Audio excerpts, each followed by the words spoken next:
الحمد لله رب العالمين نحمده ونستعينه ونستهديه ونسترشده ونؤمن به ونتوكل عليه ونعوذ بالله تعالى من شرور أنفسنا ومن سيئات أعمالنا من يهده الله فلا مضل له ومن يضلله فلن تجد له وليا مرشدا ونشهد أن لا إله إلا الله وحده لا شريك له ونشهد أن سيدنا وأسوتنا وحبيبنا محمدا عبده ورسوله أرسله بالهدى ودين الحق ليظهره على الدين كله ولو كره المشركون اللهم صل على محمد وعلى آل محمد كما صليت على إبراهيم وعلى آل إبراهيم وبارك على محمد وعلى آل محمد كما باركت على إبراهيم وعلى آل إبراهيم في العالمين إنك حميد مجيد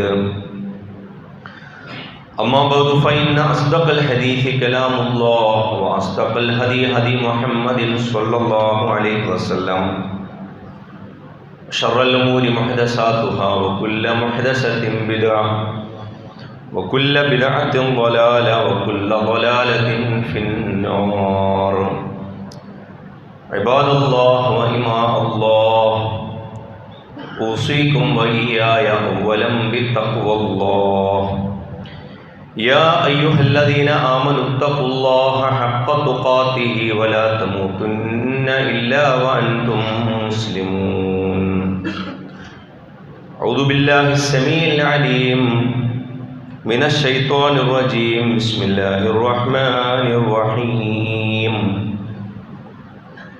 وللآخرة خير لك من الأولى ولسوف يعطيك ربك فترضى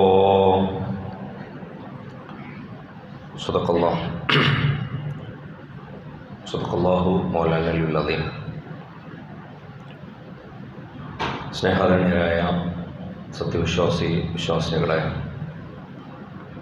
സഹോദരി സഹോദരന്മാരെ, രഹസ്യവും പരസ്യവുമായ മനുഷ്യജീവിതത്തിൻ്റെ സകല മേഖലകളിലും ഇരുവശങ്ങളിലും അല്ലാഹു സുബ്ഹാനഹു വ തആലയുടെ വിധിവിലക്കുകൾ പാലിച്ച് തഖ്വയുള്ളവരായി ജീവിതം കെട്ടിപ്പടുക്കണമെന്ന് അതർഹിക്കുന്ന ഗൗരവത്തിലും കണിശതയിലും എന്നെയും നിങ്ങളെയും ഓർമ്മപ്പെടുത്തുകയാണ്, വസിയത്ത് ചെയ്യുകയാണ്. പടച്ചതമ്പുരാൻ അവൻ്റെ സച്ചരിതരായ അടിയാറുകളുടെ കൂട്ടത്തിൽ നമ്മെ ഉൾപ്പെടുത്തി അനുഗ്രഹിക്കുമാറാകട്ടെ. റസൂൽ കരീം സ്വല്ലല്ലാഹു അലൈഹി വസല്ലമയുടെ ജനനം കൊണ്ട് മാത്രമല്ല, വഫാത്ത് കൊണ്ട്, അവിടുത്തെ വിയോഗം കൊണ്ട്,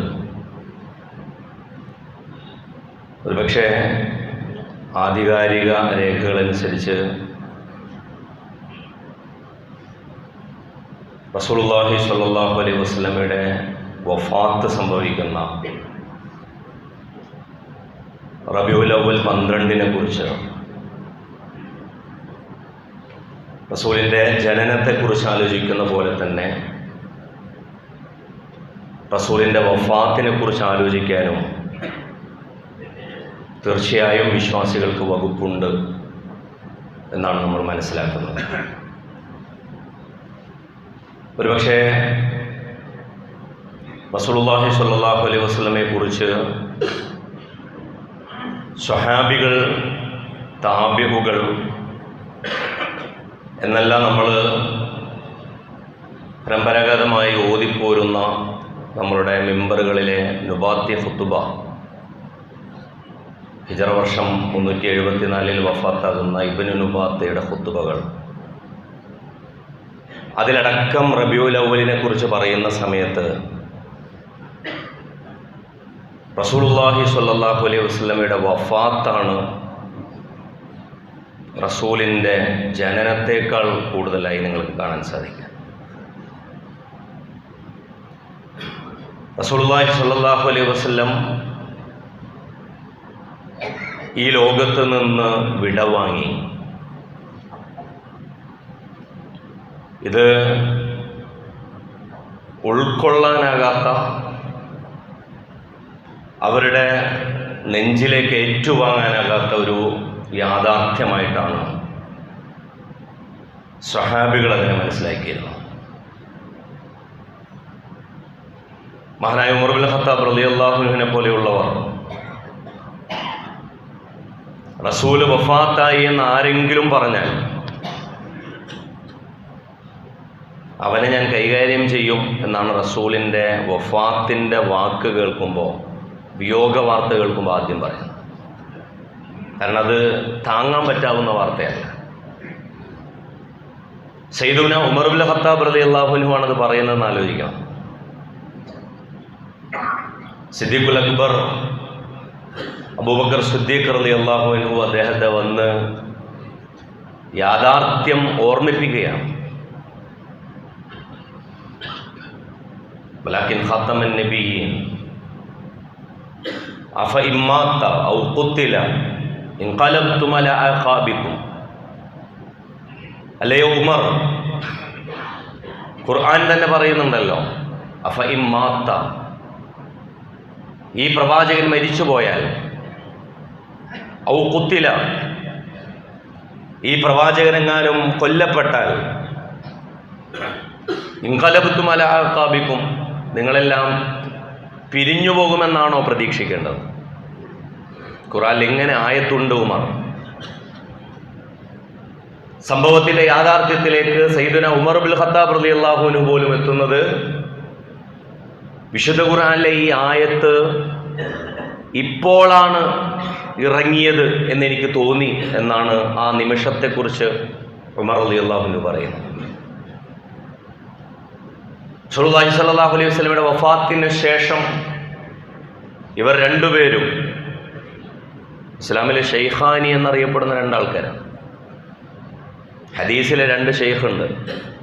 അതാണ് ഇമാം ബുഖാരി റഹ്മത്തുള്ളാഹി അലൈഹിയും ഇമാം മുസ്ലിം റഹ്മത്തുള്ളാഹി അലൈഹി. ഇസ്ലാമിക ചരിത്രത്തിലെ ഷെയ്ഖാനി, രണ്ട് ഷെയ്ഖുമാർ, അത് സയ്യിദുനാ ഉമർ ഇബ്നുൽ ഖത്താബ് റളിയല്ലാഹു അൻഹുവും അബൂബക്കർ സിദ്ദീഖ് റളിയല്ലാഹു അൻഹു. ഇവർ രണ്ടുപേരും ഉമ്മു ഐമനെ കാണാൻ വേണ്ടി പോകുന്നുണ്ട് റളിയല്ലാഹു അൻഹ. ഉമ്മു ഐമൻ വ്യസനം മാറാത്ത അവസ്ഥയിലാണ്. കാരണം പ്രവാചകന്റെ സന്തത സഹചാരികളിൽപ്പെട്ട സഹാബി വനിതയായിരുന്നു ഉമ്മു ഐമൻ. ഉമ്മു ഐമനോട് ചോദിക്കുന്നുണ്ട്, ഇപ്പോഴും നിങ്ങളുടെ വിഷമം എന്താണ് മാറാത്തത്? അവരുടെ ഉത്തരം റസൂലിൻ്റെ വിയോഗത്തെക്കുറിച്ചല്ല. അത് യാഥാർത്ഥ്യമാണ് എന്ന് ഞാൻ ഉൾക്കൊണ്ടു, പക്ഷേ ഇനി പടച്ചവൻ നമ്മളോട് സംസാരിക്കുന്നില്ലല്ലോ, അത് നിന്നല്ലോ. പടച്ചവന് നമ്മളോട് സംസാരിക്കാനുള്ളത് അള്ളാന്റെ റസൂലിലൂടെയാണല്ലോ ഇതുവരേക്കും വന്നിരുന്നത്. ഇനി ആ ഹോട്ട് ലൈൻ ബന്ധം നമ്മളുടെ ഒരു വിഷയത്തിൽ നമുക്ക് ചുറ്റും സംഭവിക്കുന്ന സംഭവങ്ങളിൽ അള്ളാഹുവിൻ്റെ നേരിട്ടുള്ള ഒരു മാർഗദർശനം, അൽഹംദുലില്ലാഹില്ലദി അൻസല അലാ അബ്ദിഹിൽ കിതാബ്, ഈ അബ്ദിനുമേൽ, ഈ റസൂലിനുമേലാണല്ലോ വന്നിരുന്നത്, അത് നിലച്ചു പോയല്ലോ. ഓരോരുത്തരും കരയുന്നതിൻ്റെയും വിഷമിക്കുന്നതിൻ്റെയും കാരണങ്ങൾ വ്യത്യസ്തമായി. സഹാബിയായ ബിലാൽ ഇബ്നു റബാഹ് അഷ്ഹദു അല്ലാ ഇലാഹ ഇല്ലല്ലാഹ് അഷ്ഹദു അന്ന മുഹമ്മദർ റസൂലുള്ളാഹ് എന്ന് പിന്നീട് ബാങ്ക് മദീനയിൽ വിളിച്ചിട്ടില്ല. മദീനയിൽ വിളിച്ചിട്ടില്ല. വഫാത്തിൻ്റെ ആഴം താങ്ങാനാകാതെ റസൂലുള്ളാഹി സ്വല്ലല്ലാഹു അലൈഹി വസല്ലമയുടെ ജനാസ, തദ്ഫീൻ, ഖബറടക്കം കഴിഞ്ഞതിന് ശേഷം ബിലാൽ നാട് വിട്ടുന്നു. ബിലാൽ ഷാമിലേക്ക് പോയിരുന്നു. പിന്നീട് ഈ ബിലാദു ഷാമിലേക്ക് പോയ ബിലാൽ ഇബ്നു റബാഹിനെ സയ്യിദുനാ ഉമർ ഇബ്നുൽ ഖത്താബ് റളിയല്ലാഹു അൻഹു തന്നെയാണ് പിന്നീട് അവിടെ എത്തുമ്പോൾ ഷാമും കീഴടക്കി ഇസ്ലാമിക സാമ്രാജ്യം വികസിക്കുന്ന സമയത്ത് അവിടെ നിന്നാണ് കണ്ടെടുക്കുന്നത്. പ്രിയപ്പെട്ടവരെ, ഇസ്ലാമിൽ വലിയ ഒരുപക്ഷെ നമുക്ക് അതിശയകരമായി തോന്നേണ്ട ഒരു കാര്യം, റബീഉൽ അവ്വൽ 12 റസൂലിൻ്റെ ജനനം പോലെ തന്നെ റസൂലിൻ്റെ വഫാത്തുമായി ബന്ധപ്പെട്ടൊരു ദിവസമാണ്. ലൗ കാനത്തി ദുനിയാ തദൂമു ലിവാഹിദിൻ ലകാന റസൂലുള്ളാഹി ഫീഹാ മുഖല്ലദാ.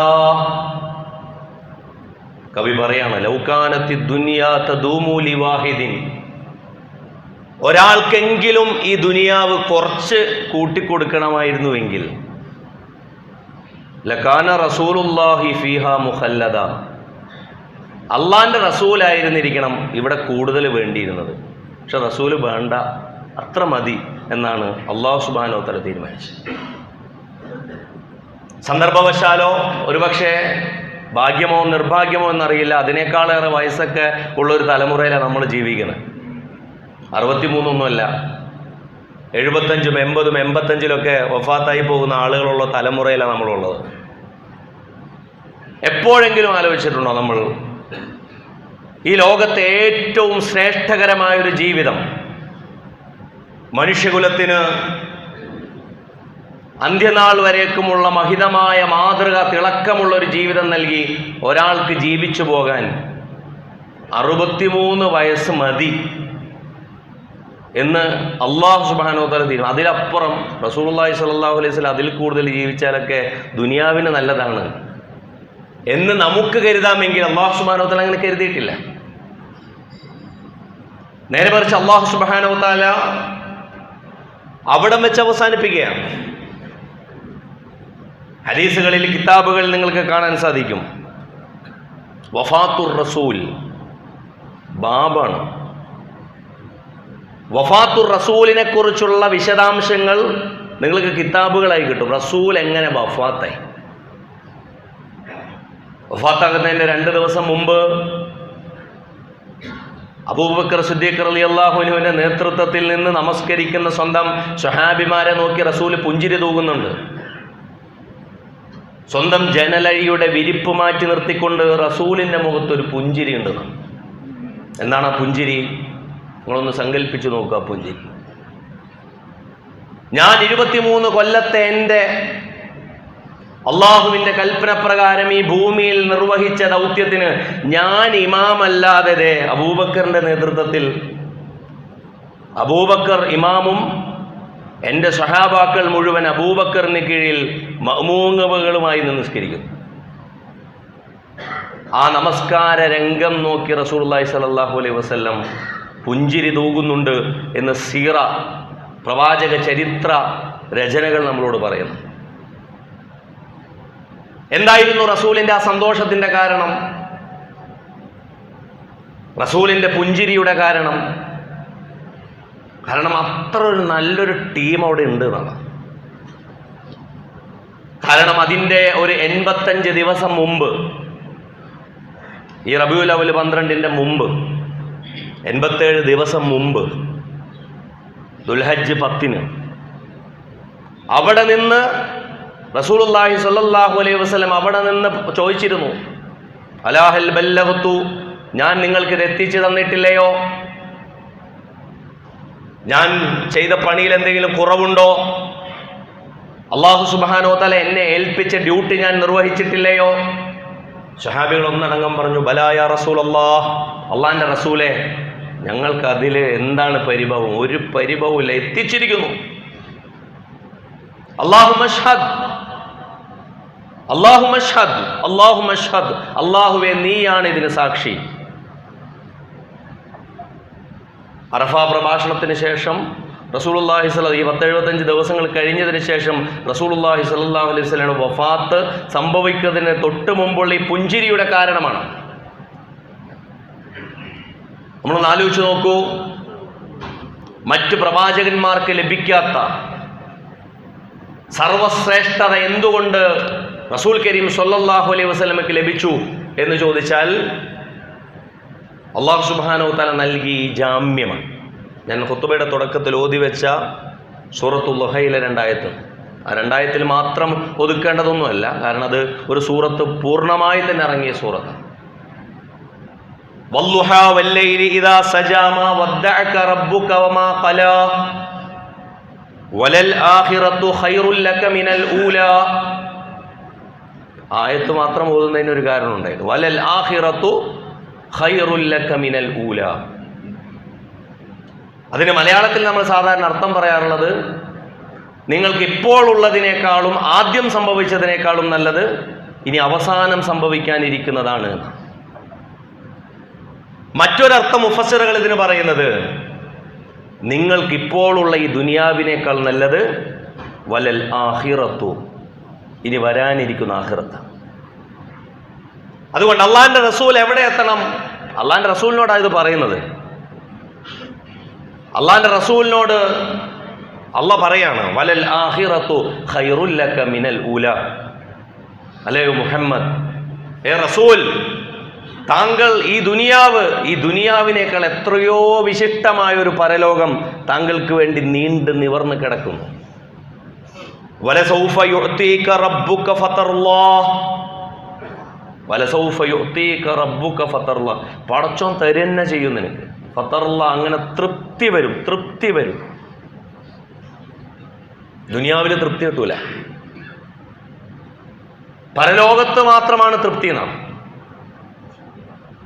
റസൂലുള്ളാഹി സ്വല്ലല്ലാഹു അലൈഹി വസല്ലമയുടെ വഫാത്തുമായി ബന്ധപ്പെടുത്തി എന്തെങ്കിലും പുനഃപരിശോധന നമുക്ക് നടത്താനുണ്ടെങ്കിൽ റസൂലുള്ളാഹി സ്വല്ലല്ലാഹു അലൈഹി വസല്ലമയുടെ വഫാത്ത് തന്നെ ആലോചിച്ചാൽ മതി. ഈ ലോകത്തിന് റസൂൽ ഏറ്റവും വലിയ മാതൃകയാണ്, ശരിയാണ്. പക്ഷെ ആ റസൂലിന് പോലും ഓഫർ ചെയ്യുന്നത് പരലോകത്ത് നീണ്ടു നിവർന്നു കിടക്കുന്ന ഒരു ലോകമാണ്. അതുകൊണ്ടാണ് മഖാമും മഹ്മൂദും ഒക്കെ ഉണ്ടാവുന്നത്, സ്തുത്യർഹമായ സ്ഥാനത്തെക്കുറിച്ച് പറയുന്നത്, ദറജത്തുൻ റഫീഅയെ കുറിച്ച് പറയുന്നത്, ഉയർന്ന സ്ഥാനത്തെക്കുറിച്ച് പറയുന്നത്. റസൂലുള്ളാഹി സ്വല്ലല്ലാഹു അലൈഹി വസല്ലം നാളെ അല്ലാഹു സുബ്ഹാനഹു തആലയുടെ അടുക്കലെത്തുമ്പോൾ സ്വന്തം ഉമ്മത്തികളെ കുറിച്ച് പറയാൻ സാധ്യതയുള്ള ഒരു പരാതിയെക്കുറിച്ച് പറയുന്നു. ഇതൊക്കെ കഴിഞ്ഞതിന് ശേഷമുള്ള ഘട്ടമാണ്.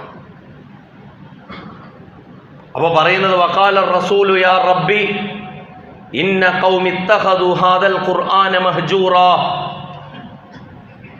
ഈ റസൂൽ പറയുമത്രേ, ഇന്ന ഖൗമി ഇത്തഖദു ഹാദൽ ഖുർആന മഹ്ജൂറാ,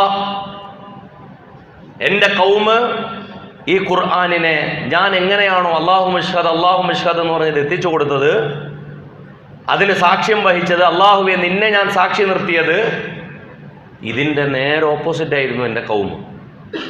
ഇവരിൽ കുറേ പേർ ഈ ഖുർആനിനെ അവഗണിച്ചു കളഞ്ഞു എന്ന് പറയുന്നു.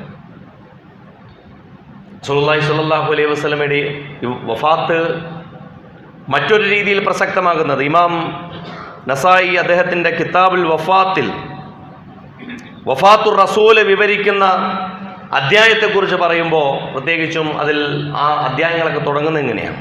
ഇന്ന ഹാദൽ ഫസ്ൽ മദ്മൂനുഹു യുസ്കിബുൽ മദാമി മിനൽ അജ്ഫാൻ. ഇത് വായിച്ച് നിങ്ങൾക്ക് തീർക്കണമെന്നുണ്ടെങ്കിൽ നിങ്ങളുടെ കൺപോളകളിൽ നിന്ന്, അതല്ലെങ്കിൽ മിഴികളിൽ നിന്ന് നിങ്ങൾക്ക് കണ്ണീർ വാർത്തുകൊണ്ടല്ലാതെ ഇത് സാധിക്കില്ല. വയജ്ലിബുൽ ഫജാഇ ലിഇസാറത്തിൽ അഹ്സാൻ, ഒരു അറബി സാഹിത്യ പ്രയോഗമാണ്. നിങ്ങളുടെ ഹൃദയാന്തരങ്ങളിലെ ദുഃഖത്തെ ഏറ്റവും കൂടുതലായി ഏതൊന്നിനാണോ സമർപ്പിക്കാൻ പറ്റുക, അതിന് എന്തുകൊണ്ടും യോഗ്യമായത് റസൂലിൻ്റെ വഫാത്തുമായി ബന്ധപ്പെട്ട ഈ വിവരങ്ങളാണ് എന്ന്. ഇഹ്യാ ഉലൂമുദ്ദീനിൽ മഹാനായ ഇമാം ഗസ്സാലി റഹ്മത്തുള്ളാഹി അലൈഹി വളരെ സുദീർഘമായി അറബിയിൽ അദ്ദേഹം അത് എഴുതുന്നുണ്ട്. അതിൻ്റെ മലയാളം ഞാൻ വായിക്കാം. അദ്ദേഹം പറയാണ്, അവിടത്തേക്കാൾ, അതായത് അള്ളാഹിൻ്റെ റസൂലിനേക്കാൾ അള്ളാഹുവിന് ആദരവുള്ള മറ്റൊരു പടപ്പില്ല.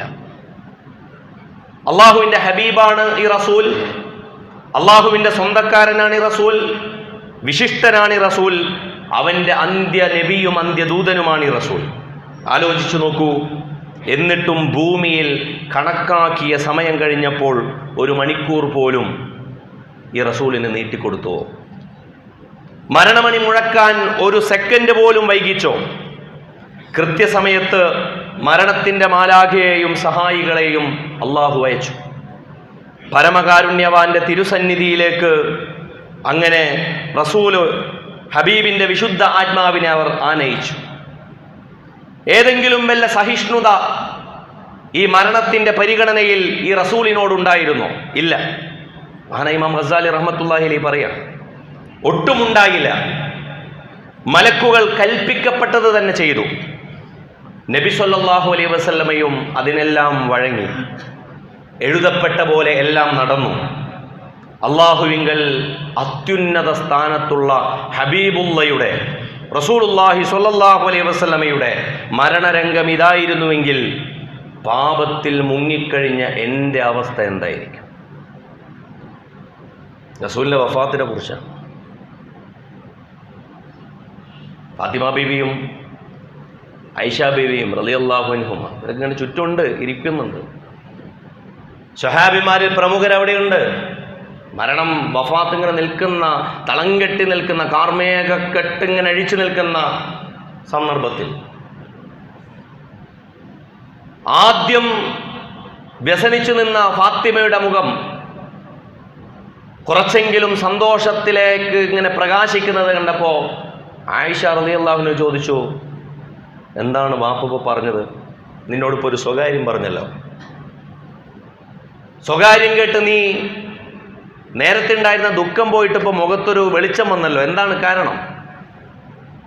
ഫാത്തിമ ബീവി റളിയല്ലാഹു അൻഹ പറഞ്ഞു, എന്നോട് ഉപ്പ പറഞ്ഞു, ഈ നിൽക്കണ കൂട്ടത്തിന് ആദ്യം മരിക്കുക നീയാണ്, എൻ്റെ ഒപ്പം വരിക, എന്നിലേക്ക് ആദ്യം വരിക നീയാണ്. 5.5 മാസം 6 മാസത്തിനുള്ളിൽ അഹ്ലുബൈത്തിൽ നിന്ന് ആദ്യമായി വഫാത്താവുന്നത് ഫാത്തിമ ബീവി റളിയല്ലാഹു അൻഹ. ഫാത്തിമ ബീവി കൊണ്ട് ചിരിച്ചു എന്നാണ്. അതായത് വലസൗഫ യുഅതീക റബ്ബുക ഫതർലാ വലൽ ആഖിറതു ഖൈറുൽ ലക മിനൽ ഊല. ദുനിയാവിലെ ഒന്നും, ദുനിയാവ് ചെറുതാണ്. മരണപ്പെട്ട് വിജയിച്ച് മരണപ്പെട്ടു പോവുക എന്നുള്ളതാണ് ജീവിതത്തിലെ ഏറ്റവും വലിയ യാഥാർത്ഥ്യം. എൻ്റെ ഉപ്പ അന്ത്യ റസൂൽ സ്വല്ലല്ലാഹു അലൈഹി വസല്ലം ഇവിടെ നിന്ന് വഫാത്താകുമ്പോൾ അതിനുശേഷം ഞാനാണ് ഇവിടെ നിന്ന് ആദ്യമായി മരണപ്പെടുന്നത് എന്നുള്ള സുവിശേഷം കേട്ട് സന്തോഷിക്കാൻ മകൾക്ക് സാധിക്കുന്നുവെങ്കിൽ അത് ഇന്നത്തെ കാലത്ത് ഒരു വാപ്പ മോളോട് അങ്ങനെയൊക്കെ പറഞ്ഞാൽ ക്രൈമായിരിക്കും. മരിക്കാൻ കിടക്കുന്ന വാപ്പ പറയണം, മോളെ നീ എടുത്ത് മരിക്കും എന്നൊക്കെ പറഞ്ഞാൽ ഇതൊന്നും കുട്ടികൾക്കൊന്നും ഉൾക്കൊള്ളാൻ പോലും പറ്റില്ല. കാരണം നമുക്കങ്ങനെ ഒരു രംഗമേ ഇല്ല, നമുക്കത് പറയാൻ പോലും പേടിയായിരിക്കും.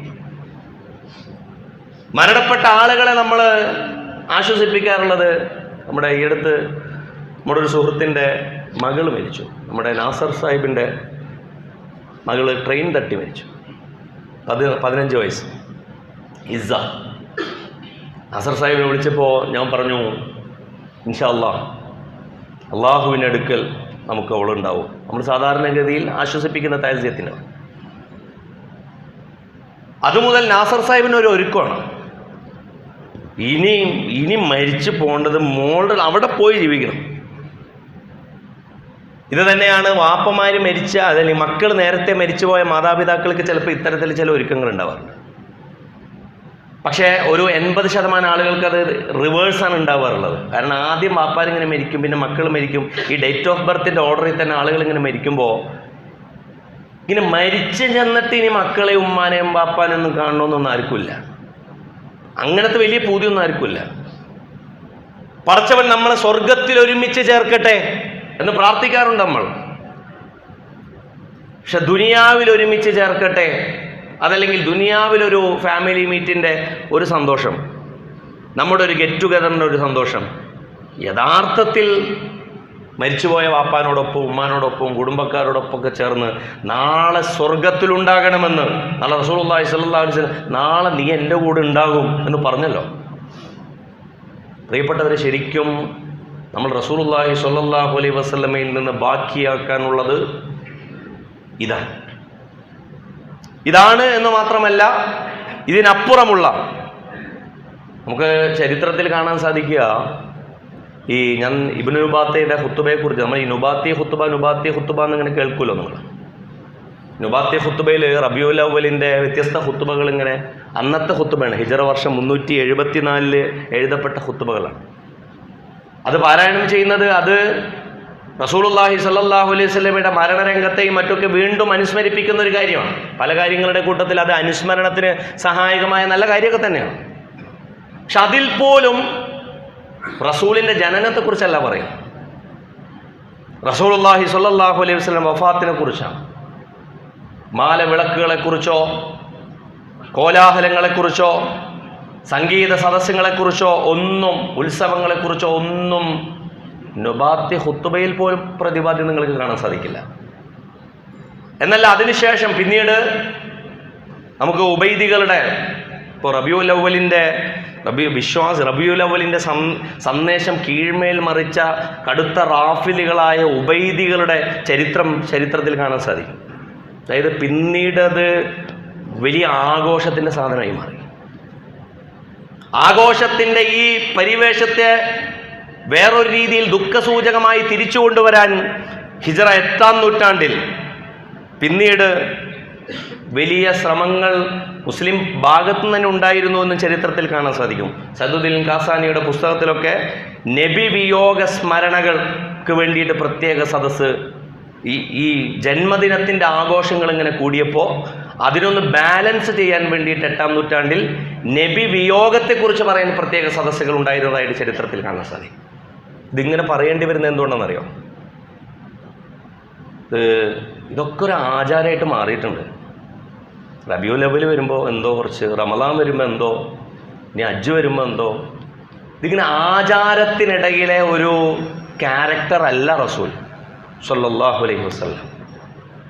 സ്വഹാബിമാർ തങ്ങൾക്ക് ജീവിതത്തിൽ സംഭവിക്കുന്ന ഏത് മുസീബത്തിനെയും അവർക്കിടയിൽ കാണുമ്പോൾ ഷെയ്ക്ക് ഹാൻഡ് ചെയ്ത് പറയാറുണ്ടായിരുന്ന ഒരു വാക്യം ചരിത്രത്തിൽ രേഖപ്പെടുത്തും. നിങ്ങൾ നോക്കൂ, വാക്ക് ഇങ്ങനെയാണ്: കാന റജുൽ മിൻ അഹ്ലിൽ മദീനത്തി ഇദാ അസാബത്തുഹു മുസീബത്തുൻ ജാഅ അഖൂഹു ഫസാഫഹു യാ അബ്ദല്ലാഹ് ഇത്തഖില്ലാഹ് ഫഇന്ന ഫീ വഫാത്തിർ റസൂലി ഉസ്വത്തുൻ ഹസന.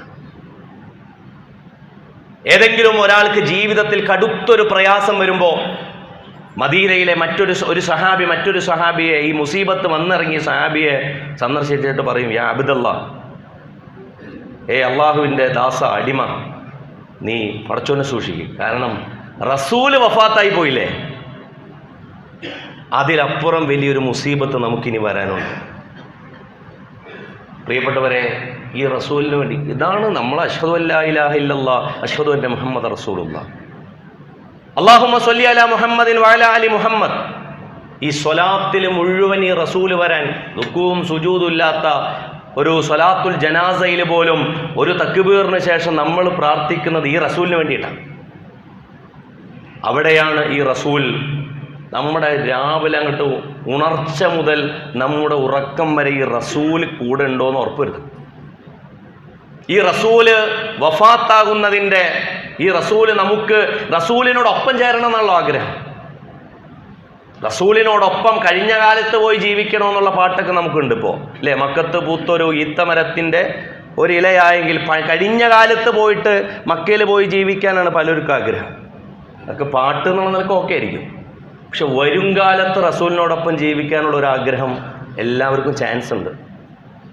ആ പ്രാർത്ഥന വെറും എന്നും ചൊല്ലുന്നുണ്ട്, അല്ലാഹുമ്മ സ്വല്ലി അലാ മുഹമ്മദിൻ വഅലാ അലി മുഹമ്മദ്. ഇത് വെറും പ്രാർത്ഥനയാകാതിരിക്കാനുള്ള വലിയൊരു ജാഗ്രത, ആഘോഷങ്ങൾ, വലിയ പ്രകടനങ്ങൾ, ശക്തി പ്രകടനങ്ങൾ, ഇതുകൊണ്ടൊന്നും മഹാനായ ഇമാം ഇബ്നു കസീർ റഹ്മത്തുള്ളാഹി അലൈഹി പറഞ്ഞതുപോലെ ലൈസൽ അഹ്മൻ തുഹിബ്, നീ റസൂലിനെ സ്നേഹിക്കുക എന്നുള്ളതല്ല വളരെ പ്രധാനപ്പെട്ടത്. ബലിൽ അഹ്മൻ തുഹബ്, റസൂൽ നിന്നെ സ്നേഹിക്കാനുള്ള വല്ലതും നിൻ്റെ കയ്യിലുണ്ടോ എന്നുള്ളതാണ് പ്രധാനം. നീ അങ്ങോട്ട് സ്നേഹിക്കുന്നു എന്ന് ഒരാളോട് വെറുതെ പറഞ്ഞിട്ട് കാര്യമില്ല. നീ സ്നേഹിക്കുന്നു എന്ന് പറയുന്ന ഒരാൾ നിന്നെ സ്നേഹിക്കാനുള്ള കോപ്പുകൾ, അതിനുള്ള യോഗ്യതകൾ, അർഹത നിനക്കുണ്ടോ എന്ന് ഉറപ്പുവരുത്തുന്ന ആലോചനകൾ, പ്രിയപ്പെട്ട സഹോദരി സഹോദരന്മാരെ, റബീഉൽ അവ്വലിൽ തീർച്ചയായിട്ടും ജന്നത്തെക്കുറിച്ചും റസൂലിൻ്റെ ആഗമനത്തെക്കുറിച്ചും അദ്ദേഹത്തിൻ്റെ ബേസത്തിനെ കുറിച്ചൊക്കെ നമുക്ക് പറയാം. പക്ഷെ വഫാത്തിൻ്റെ അതിൻ്റെ പൂരകമായ മറ്റൊരു പാഠം കൂടി അതിലുപരി വലൽ ആഖിറത്തു ഖൈറുൽ ലക മിനൽ ഊല, ഈ റസൂലിന് പോലും വാഗ്ദാനം ചെയ്യുന്നത് മറ്റൊരു ലോകത്ത് അനുസ്യൂതമായ നിതാന്തമായ തുടർച്ചയായി മുന്നോട്ട് കിടക്കുന്ന ഒരു ലോകത്തെ വിജയവുമായി ബന്ധപ്പെട്ടതാണ്. അവിടെയാണ് മഅല്ലദീന അൻഅംത അലൈഹിം മിനൻ നബിയ്യീന വസ്സിദ്ദീഖീന വശുഹദാഇ വസ്വാലിഹീൻ, നിങ്ങൾക്ക് ഒരുമിച്ച് ചേരാറുള്ള സിറാത്തുല്ലദീന അൻഅംത അലൈഹിം എന്ന് പറയുമല്ലോ. ഇഹ്ദിന സിറാത്തുൽ മുസ്തഖീം പറഞ്ഞിട്ട് നേരായ വഴിയിൽ നയിക്കണം എന്ന് പറയുന്നുണ്ട്. ഏത് നേരായ വഴി? അൻഅംത അലൈഹിം. ഏത് അൻഅംത അലൈഹിം? മിനൻ നബിയ്യീന, ആ നബിമാരുടെ വഴി. വസിദ്ദീഖീന, ഞാനുണ്ട് റസൂലെ എന്ന് പറഞ്ഞ് ആദ്യം വന്ന സിദ്ദീഖുമാരുണ്ട് ഓരോ പ്രവാചകന്മാർക്കും. ആ സിദ്ദീഖ് ഇസ്ലാമിക സമൂഹത്തിൽ അത് അബൂബക്കർ സിദ്ദീഖ് റളിയല്ലാഹു അൻഹു. വശുഹദാ, ഈ ശുഹദാക്കളുടെ സ്വാലിഹുകളുടെ ഈ സുംറത്തിൽ, ഈ കൂട്ടത്തിൽ നമ്മൾ ഉണ്ട് എന്ന് നമ്മൾ ഉറപ്പുവരുത്തണം. അല്ലാഹു സുബ്ഹാനഹു വ തആല അതിനുള്ള തൗഫീഖ് നൽകി നമ്മെ അനുഗ്രഹിക്കുമാറാകട്ടെ. നമ്മുടെ വീഴ്ചകൾ നമുക്ക് പുറത്ത് മാപ്പാക്കി തരുമാറാകട്ടെ. റസൂലുള്ളാഹി സ്വല്ലല്ലാഹു അലൈഹി വസല്ലമയുടെ ഓർമ്മകൾ കൊണ്ട് സജീവമാകുന്ന ഈ ഒരു സമയം തീർച്ചയായും ജീവിതത്തിൻ്റെ അകവും പുറവും നമുക്ക് വിശുദ്ധമാക്കാൻ ഉതകും വിധം നമുക്ക് സഹായകരമാണ്. അല്ലാഹു സുബ്ഹാനഹു വ തആല അതിനുള്ള അവസരം നൽകി നമ്മെ അനുഗ്രഹിക്കുമാറാകട്ടെ. നമ്മിൽ നിന്ന് മരണപ്പെട്ടു പോയവർക്ക് അല്ലാഹു മഗ്ഫിറത്തും റഹ്മത്തും നൽകി അനുഗ്രഹിക്കുമാറാകട്ടെ. അവരെയും നമ്മയും അവൻ്റെ ജന്നാത്തുൽ ഫിർദൗസിൽ ഒരുമിച്ച് കൂട്ടുമാറാകട്ടെ.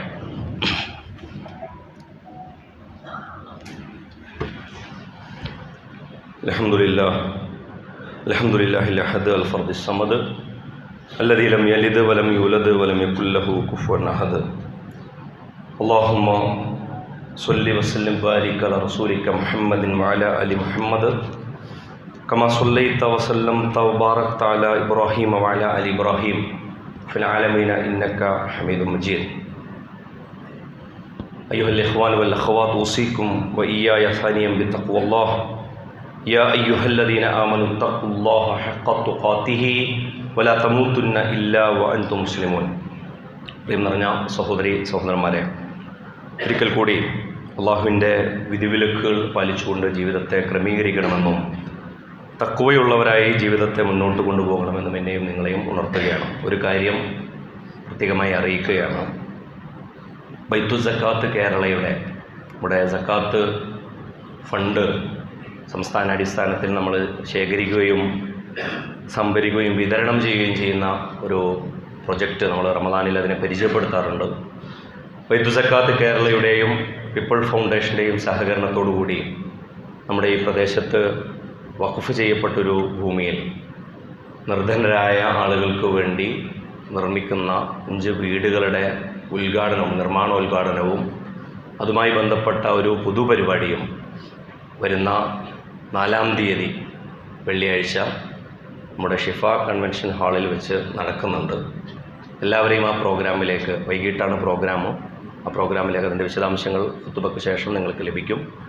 നമ്മുടെ സക്കാത്ത് സംരംഭങ്ങൾ നമ്മൾ എങ്ങനെയാണ് അത് ശേഖരിക്കുന്നത് എന്നുള്ളത് മാത്രമല്ല, എങ്ങനെയാണ് നമ്മളത് ഫലപ്രദമായി അതിൻ്റെ നിർവഹണവും അതിൻ്റെ എക്സിക്യൂഷനും നിർവഹിക്കുന്നത് എന്നുള്ളതിലും നമ്മളുടെ സഹകരണവും അഭിപ്രായങ്ങളുമൊക്കെ ആവശ്യം ഉണ്ട് എന്നുള്ളതിലാണ് ഈ പരിപാടിയിലേക്ക് നിങ്ങളെ ഖുതുബയിൽ തന്നെ ക്ഷണിക്കുന്നത്. അല്ലാഹു സുബ്ഹാനഹു വ തആല നമ്മുടെ എല്ലാ നല്ല ഉദ്യമങ്ങളെയും വിജയിപ്പിച്ചു തരുമാറാകട്ടെ. നല്ല എല്ലാ സ്വാലിഹായ മുറാദുകളെയും അല്ലാഹു ഹാസിലാക്കി തരുമാറാകട്ടെ. അല്ലാഹുമ്മ ഗ്ഫിർ ലിൽ മുഅ്മിനീന വൽ മുഅ്മിനാത്ത് വൽ മുസ്ലിമീന വൽ മുസ്ലിമാത്ത് അൽ അഹ്യാഇ മിൻഹും വൽ അംവാത്ത് ഇന്നക മുജീബുദ് ദഅവാതി യാ ഖാദിൽ ഹാജാത്ത്. اللهم ربنا آتنا في الدنيا حسنة وفي الآخرة حسنة وقنا عذاب النار. اللهم أعز الإسلام والمسلمين، اللهم أعز الإسلام والمسلمين وأذل الشرك والمشركين وأذل الكفر والكافرين وأذل الصهاينة يا رب العالمين. اللهم أذل المنافقين يا رب العالمين. اللهم أذل الفاسقين يا رب العالمين. اللهم يا ربنا آت نفوسنا تقواها وزكها أنت خير من زكاها أنت وليها ومولاها. اللهم انصر إخواننا المستضعفين في أرض فلسطين ولبنان. اللهم انصر إخواننا بنصرك العزيز. اللهم انصرهم على القوم الكافرين بنصرك العزيز يا رب العالمين. اللهم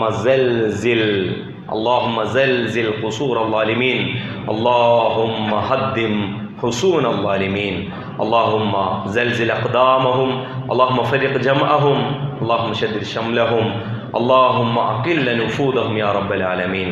اللهم ربنا تقبل منا إنك أنت السميع العليم وتب علينا إنك أنت التواب الرحيم واغفر لنا يا غافر المذنبين وارحمنا بأنواع رحمتك يا أرحم الراحمين. وصلى الله تعالى على خير خلق محمد وآله وصحبه أجمعين. سبحان ربك رب العزة عما يصفون وسلام على المرسلين والحمد لله رب العالمين. قوموا للصلاة.